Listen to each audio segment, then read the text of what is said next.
just to really hear what NDTRs have to say so that I truly can be like their representative or their chair to bring that to the board of directors and say, this is what they need.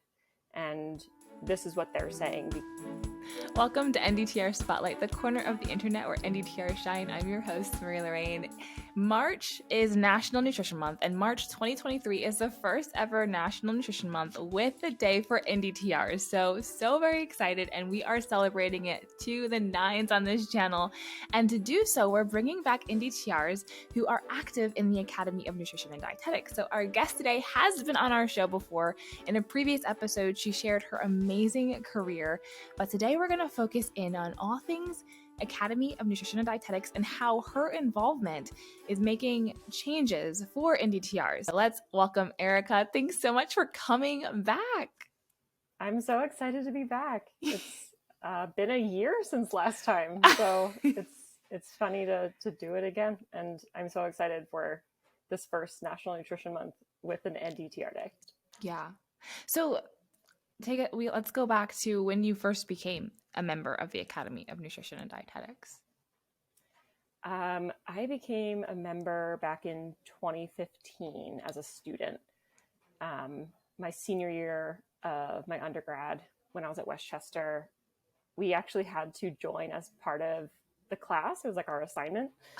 Wow, that's a good program. Yeah, it was like, we're going to make sure you get locked in so you have those resources as you're getting ready to graduate and everything like that. So I think it was fall semester my senior year, or maybe even junior year, I joined up, and I didn't really know like what I was getting into at the point. I was like, this is just like the professional organization. Everybody does this, I guess it's just required. So it wasn't until later that I like actually got more involved after graduation. That's a lot of the story. I mean, even myself, I joined in as a student, and then I like left, and then I came back. So what made you get involved? Because if you're not involved in the academy, it just feels like a waste of money, if I could be so bold.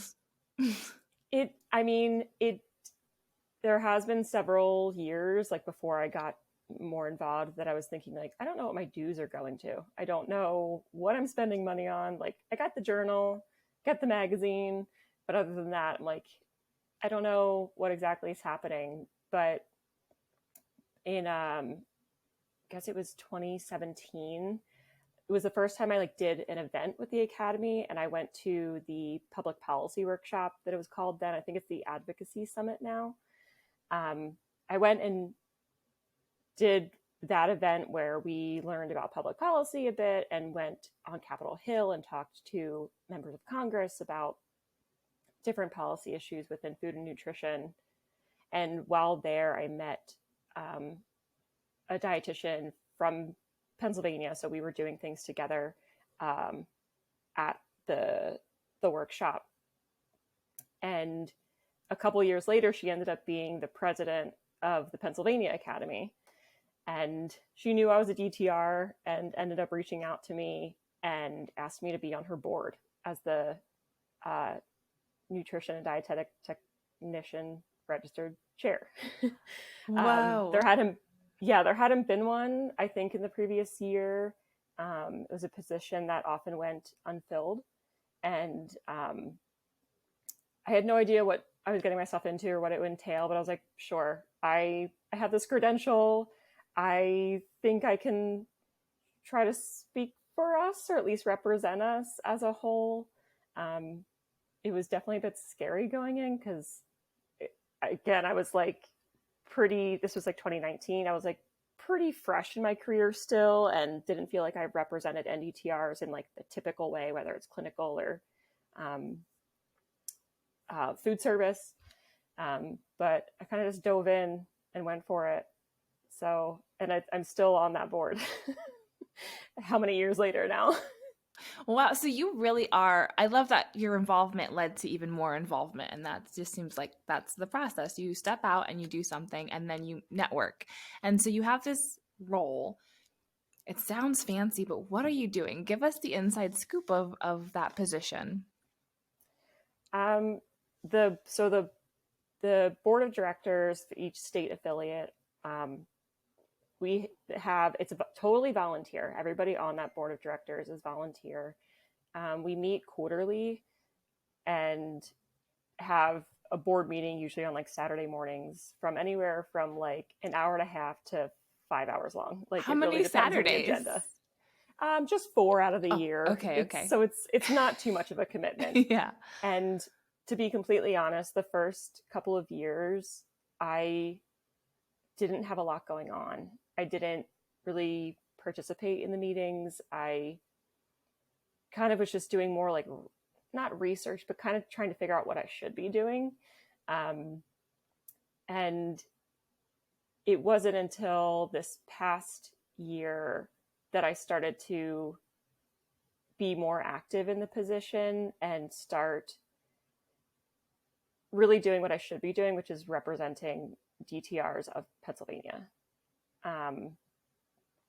And what that's looking like for me right now is planning a town hall for NDTRs in Pennsylvania, which is actually going to be happening at the end of March. So to help sort of celebrate that first NDTR day in National Nutrition Month, just to really hear what NDTRs have to say so that I truly can be like their representative or their chair to bring that to the board of directors and say, this is what they need.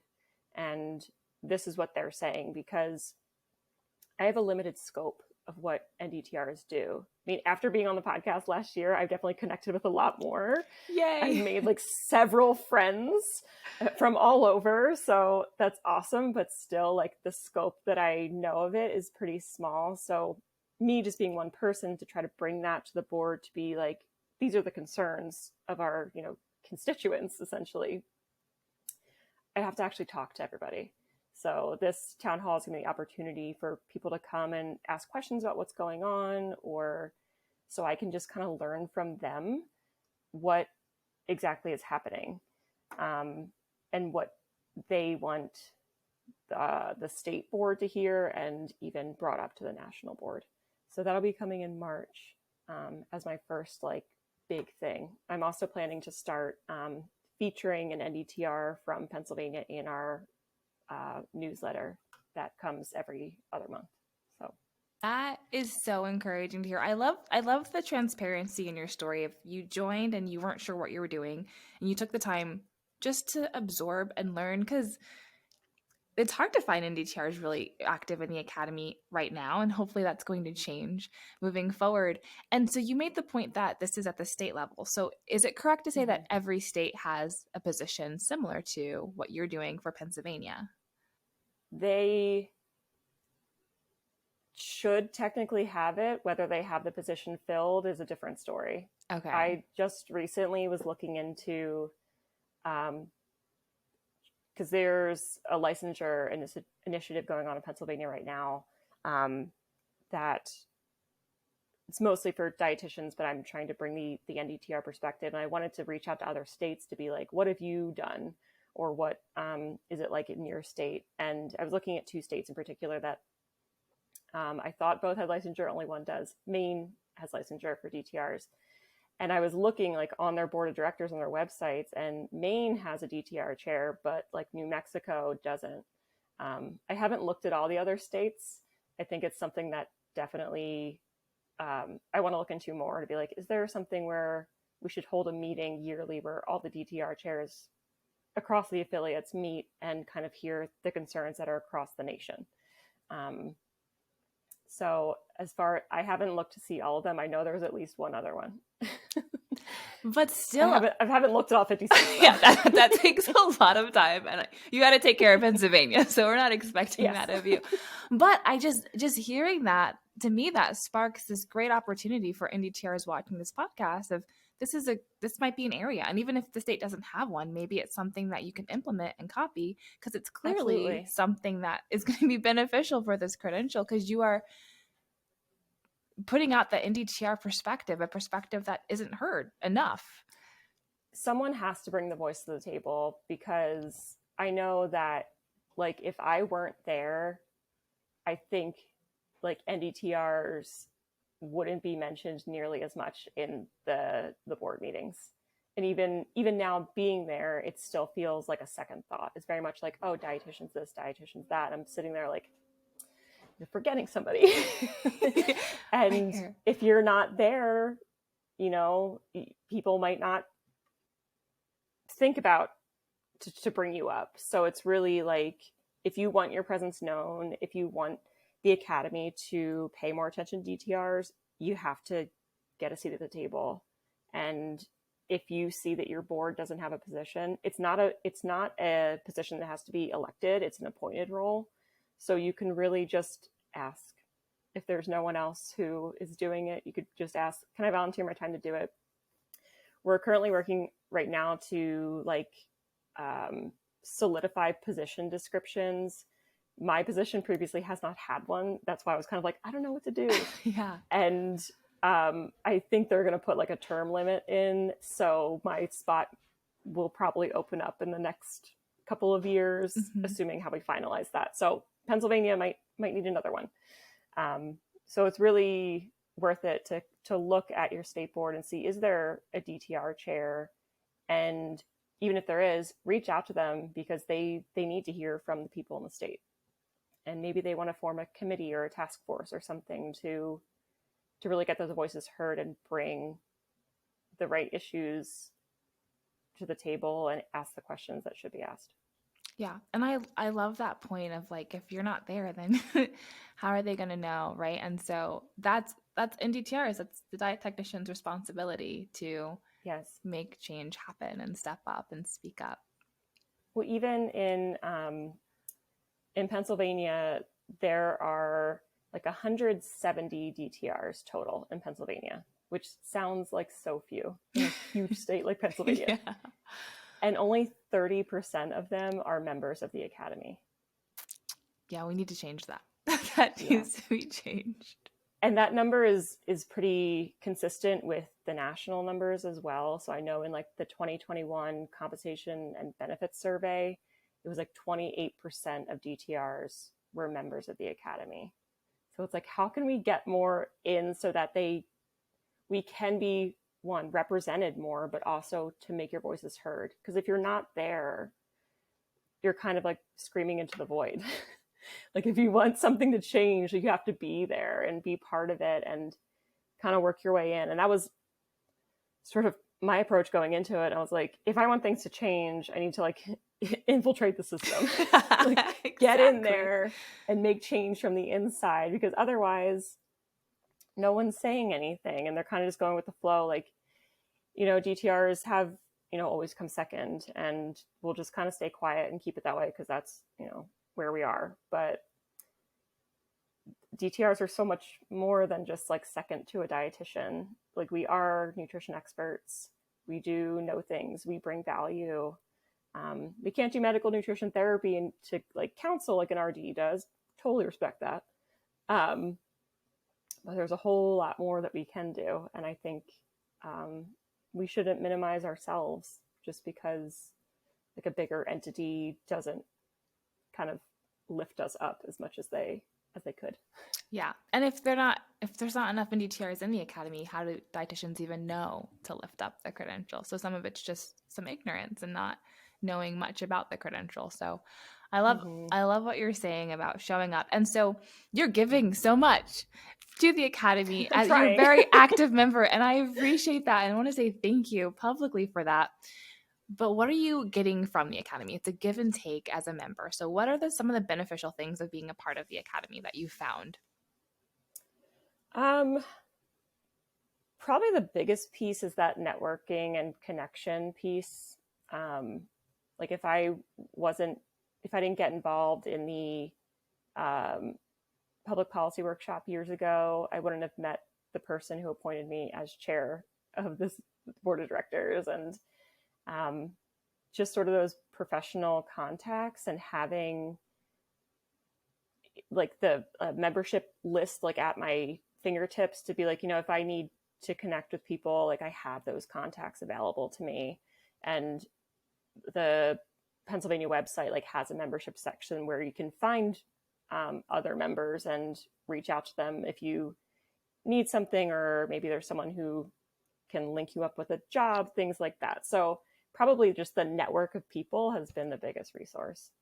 Yes. And I feel like that said a lot, but I just want to take a further second to highlight the importance of that, because a lot of the things or the pet peeves or the frustrations about the NDTR credential is that there's like none. But in the world of networking, if more NDTRs join the academy, that's just a really fast and easy way to connect and, like you said, make connections and grow your career. Yeah. I sent out like an introduction of myself to the DTRs of Pennsylvania, both members and non-members, to be like, hey, just letting you know, whether you're a member or not, I have the opportunity to bring your voice to the board. And I put out like a form where they could anonymously ask questions or make comments that will eventually come to the town hall. And honestly, not many people responded, like, but I got like a few pretty good questions and a couple people being like, oh my gosh, I had no idea there was someone in your role. And this is literally like my third or fourth year in it. And so like I should have been doing more. I really should have, but it took a bit for me to get yeah.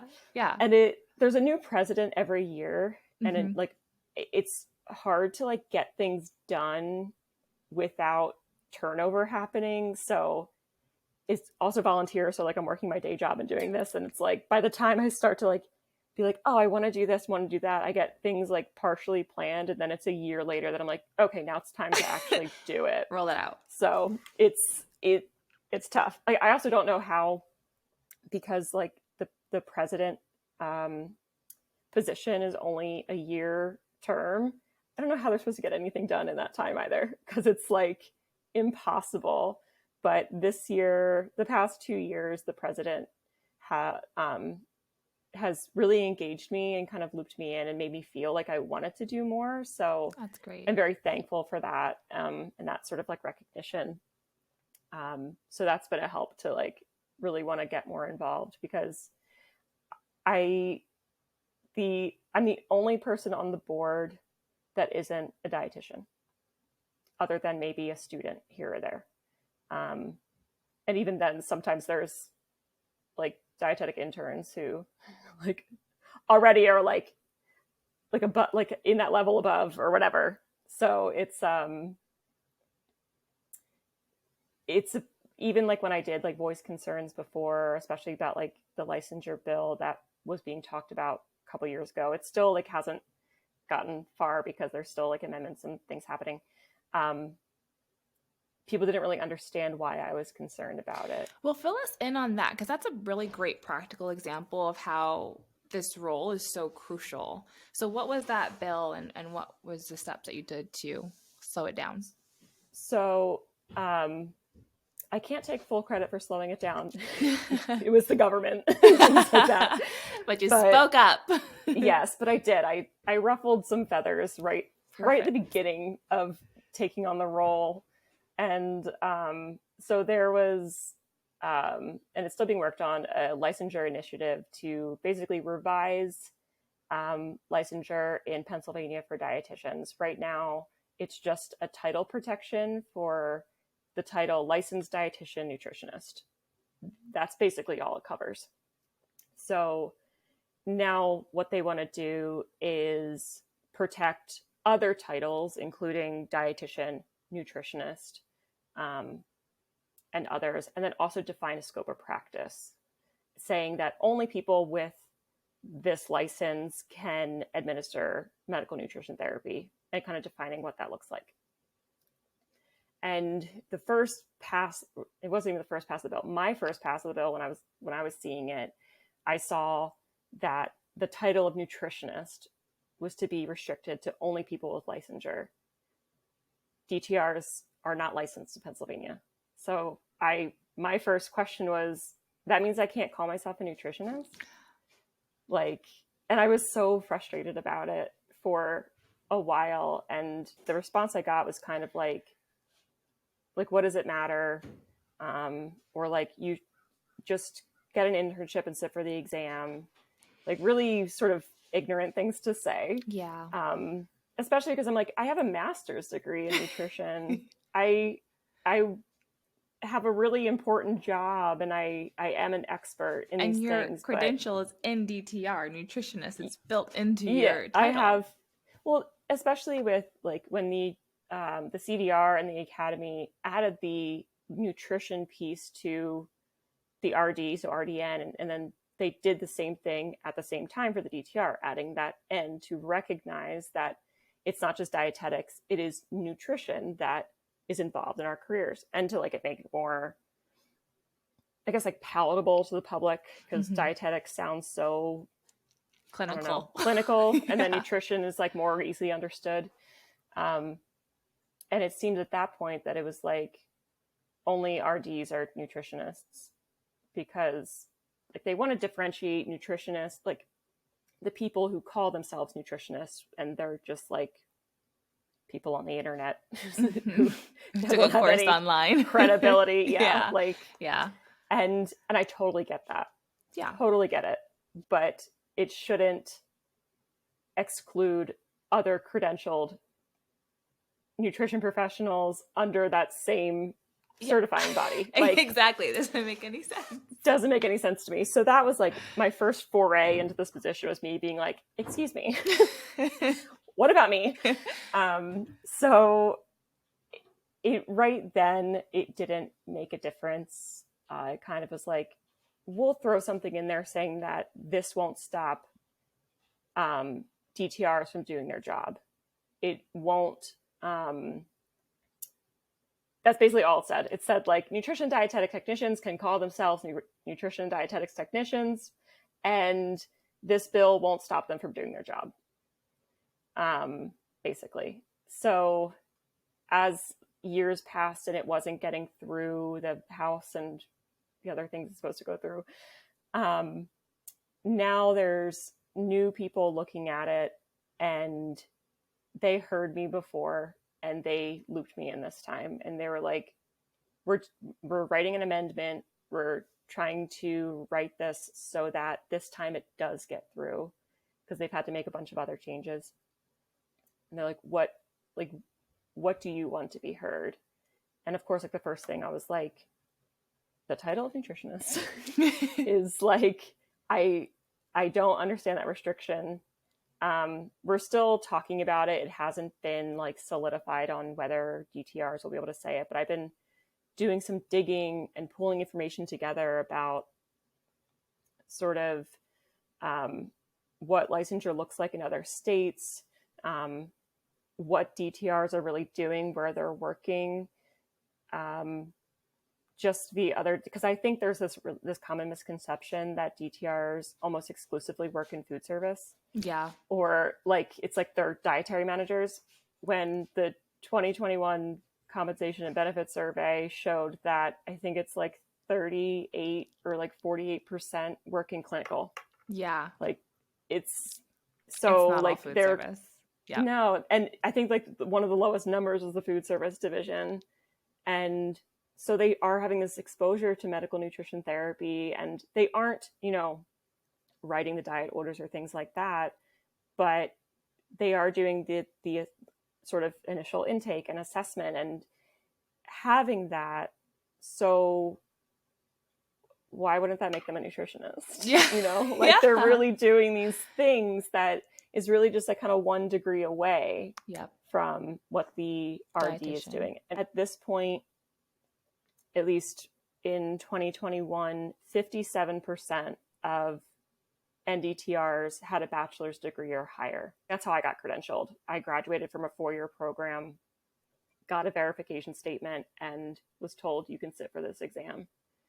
So I think that needs to be considered. It's and that's not to minimize associate's degrees, because those programs, they have supervised practice that I don't have. Like, and they are doing those things. Hours are intense, what they have to do. So I mean, it's working a full-time job and not getting paid for it. It's absolutely mind-blowing to me. Learning all the things. I think it really needs to be considered, the fact that like the nature of the NDTR has changed. Like a lot of the coursework is the same that RDs are doing. I mean, as of 2024, it'll be different. because of the master's degree requirement. But even then, I've seen, just looking for people to spotlight on this podcast, a lot more NDTRs are now coming up with their masters too, and they're going for doctorates. Like I'm beginning to see NDTR credential next to a doctorate credential too. So you're very right. This credential it's morphing, it's changing, and you're getting all ranges from associates to doctorates with the credential. Oh yeah.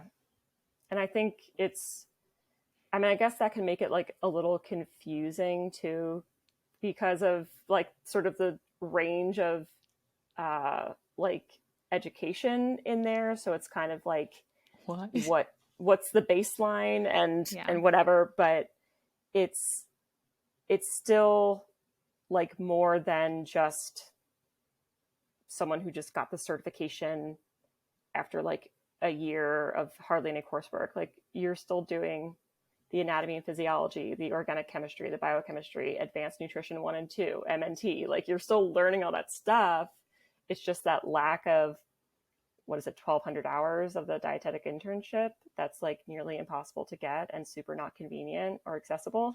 Yeah, for a lot of people, it could be for a lot of people. Yeah, it could be a huge barrier to wanting to be able to do nutrition well. So that's why the NDTR credential is so wonderful, because it's the answer for a lot of people, and it's going to keep this profession alive, if we're being honest. Yeah, but I'm still wondering, like, what is the future of the DTR? Like, if we're putting the effort into the future education model for registered dietitians, what is that going to look like for DTRs, and how do we advance them and lift them up and sort of give them the credit where it's due? Because I think part of it with like the RDs requiring a master's is like there's so much like expertise that goes into being a dietitian and working with food and nutrition that just a bachelor's, which is like baseline now for whatever reason, which is just crazy to think about. I know. It like doesn't feel like enough anymore. So how do we like give the credit with, especially because the programs are so rigid and rigorous, like we learn a lot of stuff. It's not like it's easy. So then to like have this credential, and it's kind of like you're kind of a nutritionist, but not a nutritionist. Yeah. You know, so. And that's what we don't want. And it sounds like, so you have all these, I love all the background knowledge you're giving out. I've recently been doing a lot of research. she's been digging for us. And so this, it looks like now there really needs to be a conversation of NDTRs in the academy, really just speaking up for us and dictating the future of this credential so that we can give it the attention it deserves, and uphold this credential, because it is a good credential. And so with that being said, to the NDTRs listening to this podcast, or future student or future NDTRs or students who are considering this credential, what would you tell them in regards to joining the academy? I mean, for one, just do it. Like, just join. Because I think you have to think of it in the way that like leadership is looking at the numbers of membership. And if they're seeing like, oh, not that many DTRs are joining, maybe there's just not a lot of them. I mean, they have the CDR numbers too, to say like, this is how many are registered. But if you're not showing up and it doesn't look like you care about our professional organization, it's a give and take relationship. Like, it's like, if you're not there, like, why would we put budget towards advancing those things if there's so few of you? Like, what's going to be the return on the investment there? There's a business mindedness to it that takes place. Like, in reality, there's just a lot more dietitians in the academy, so that's where they're going to put a lot of their focus. So one, join it so that the numbers are there, so that your presence is known and showing that you care. And then second, get involved where you can, whether it's even at your state level, see if there's an NDTR chair and reach out to them I mean, I think most academy, like the state affiliate websites, they have your email address on there. I'm pretty sure mine's on the Pennsylvania site. Like you can just get in contact with them, or there's a contact form to be like, hey, what's our state doing? Or are they bringing any topics of concern to the national level or to the House of Delegates? You know, what are they doing for you? I mean, within the past few years, if someone asked me that, I would have been like, I haven't been, but like now because you said it, I will. Yeah. And you need that. Like Yeah. because right now I'm kind of like, what do people want? And until I ask them or until they tell me, I don't know. So it's really join it, even if you're like, I don't quite get it. Just join it.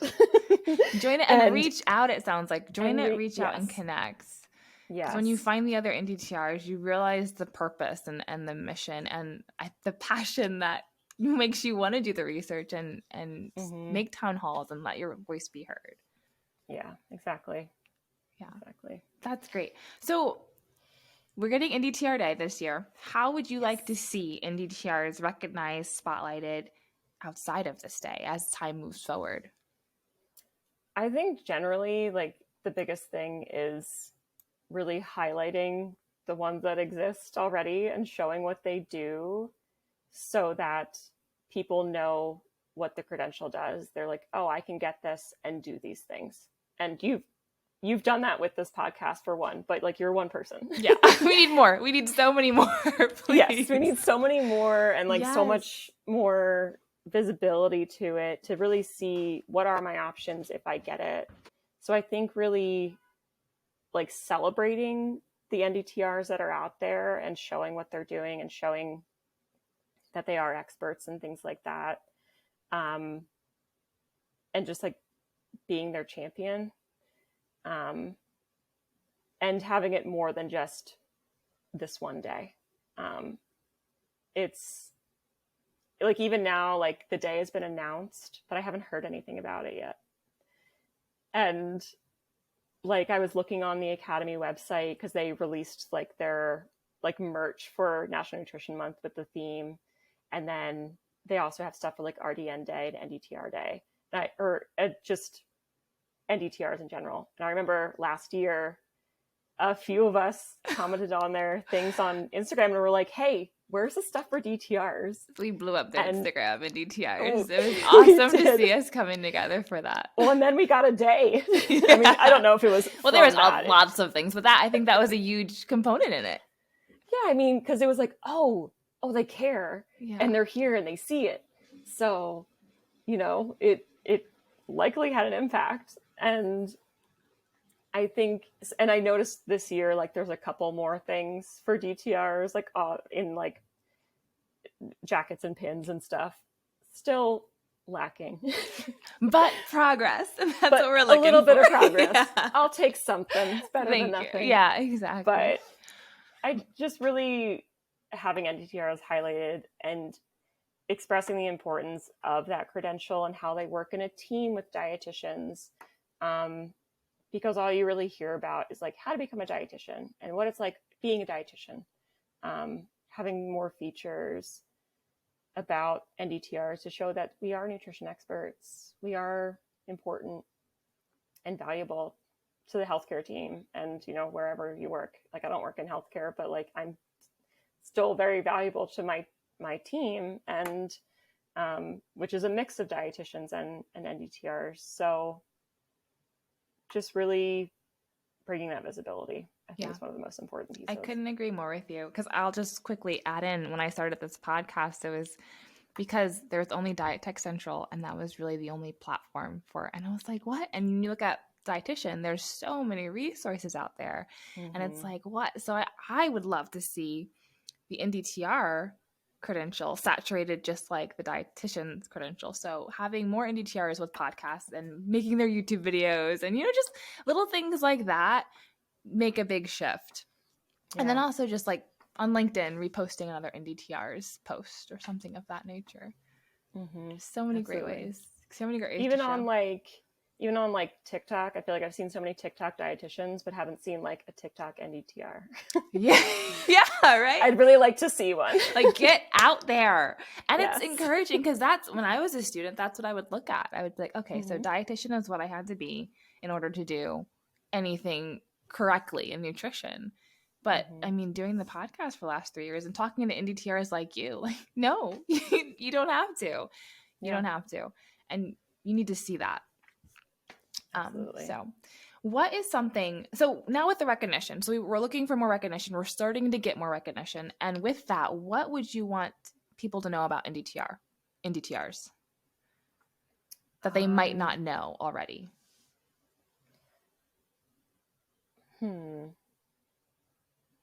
I think one of the things, and I don't know if this is like boring, but just like the fact that there are different pathways to get there. And, it's not like we did 1 year of school and got out. Like there's different ways that we got our credential, and that we do work in such a variety of settings, whether it's industry or a hospital or food service or WIC or, anywhere else. And over half of us have a bachelor's degree or higher. Like that's pretty cool. Like, especially when it started as an associate's degree program.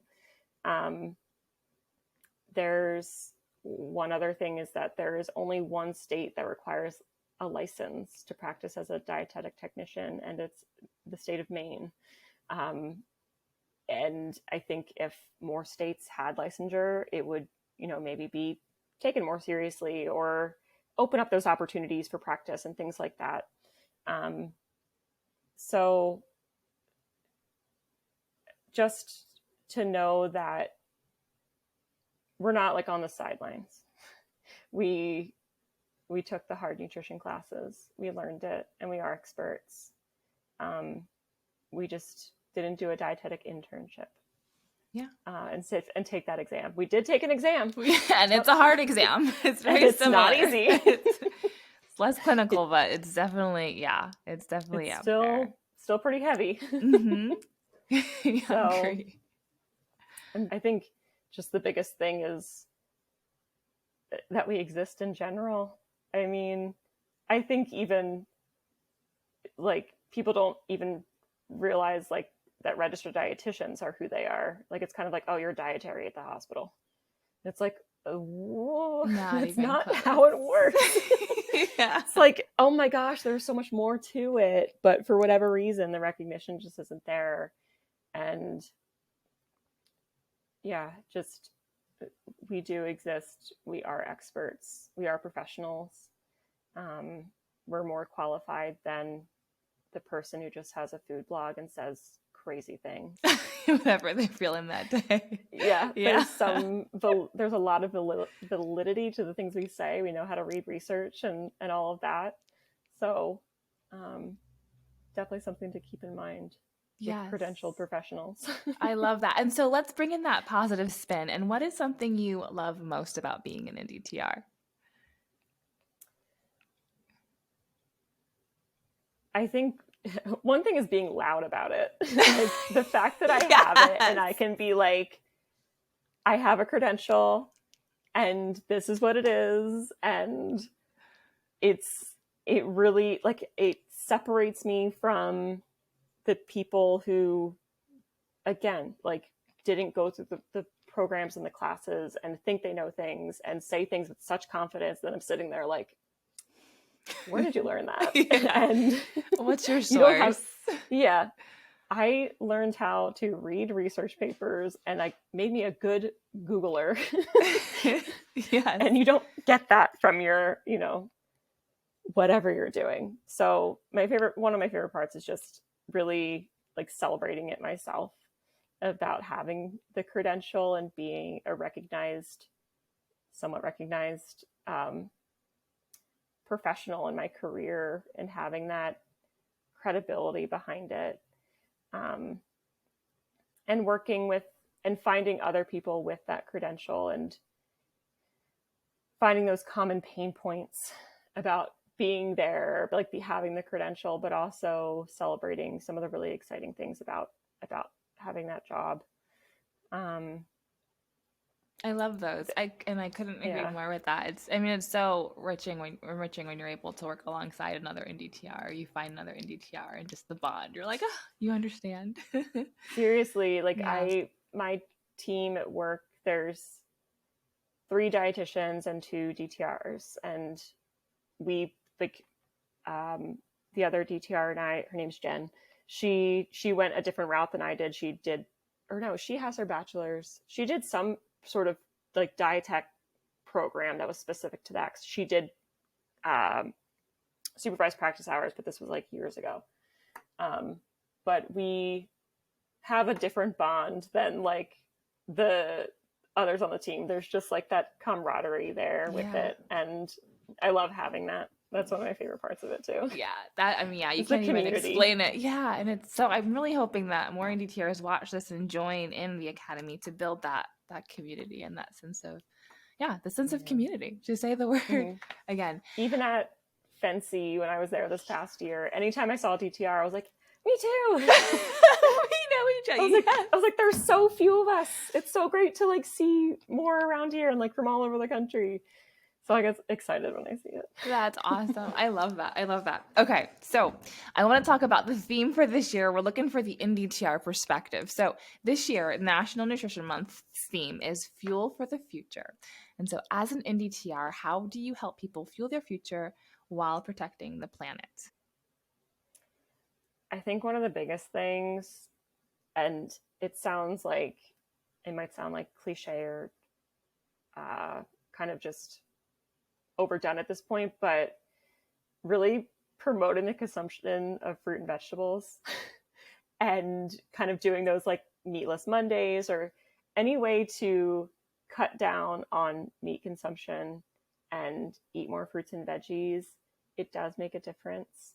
And in my role, in my position, the way I do things, a lot of my job is trying to get more vegetables into products and getting that out to more people and into more households and getting them to eat it, making it taste good, things like that. Yeah. So that's one of my biggest pieces is really getting more of those fruits and veggies in and encouraging, reduce the amount of meat that you eat because it does have an impact on the environment.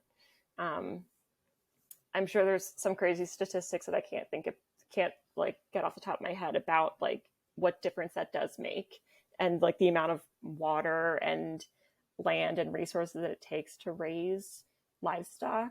And by, cutting some of that out of, billions of people's diets, at least a little bit it really adds up to a difference. So as an NDTR, that's like the way I'm doing it from a very like little level, like a micro level. Oh, but you're like being humble. You're making probably being able to make sure you're doing that in your own job. You have to watch her other podcast to learn more because that's like a whole nother amazing thing. But like watch that podcast and you're being very humble because what you're doing is changing the way the country eats. Let me just put it plainly there. So I appreciate the work you do. I think so. I definitely think so. Okay. So we talked all things Academy. We talked about your role, about NDTRs joining the Academy. Anything you want to leave out there for the celebration of National Nutrition Month? Any encouragement? Any last minute thoughts?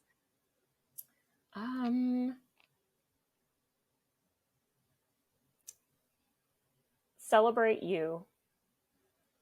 Celebrate your knowledge and the things you've gone through to get to this point, and celebrate yourself and take advantage of the fact that there's a day for RDNs and a day for NDTRs, because when else do you see them celebrated? Take advantage of that. We have a whole month to talk about nutrition, nerd out about it, like get excited about food, get other people excited about it, and make it known that you're the expert on it, these things,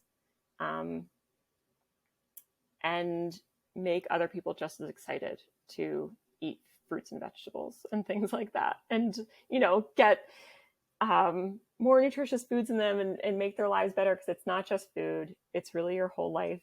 It's behavioral, it's cultural. And if we get 1 month to really make that heard, take full advantage of it, and at the same time celebrate yourself as a nutrition professional, because you know what you're talking about and you can get the right knowledge to people and really change their lives. I love that. Yeah. I love that. How can people connect with you if they have questions about the Academy, questions about your role, or just want to connect with another NDTR? I am on social media, but it's not like it's my personal social media, but people are welcome to reach out. My username on there is Ericha MG, so ERICHA MG. That's a quick way to get to me. I also have my email address is ericha.grace@gmail.com. And I'm super easy to Google because my name is the way it's spelled with the H. So if you Google Ericha Grace, I will pop up. You'll find a way to get to me. It's a famous NDTR, guys. It's just Googleable, searchable. Yeah, it's just the spelling of my name that gets me there. I think there's a little bit more to it, but I'll give it to you. Maybe. Awesome. Well, thank you so much for your time, and happy National Nutrition Month and NDTR Day. You too. Thank you.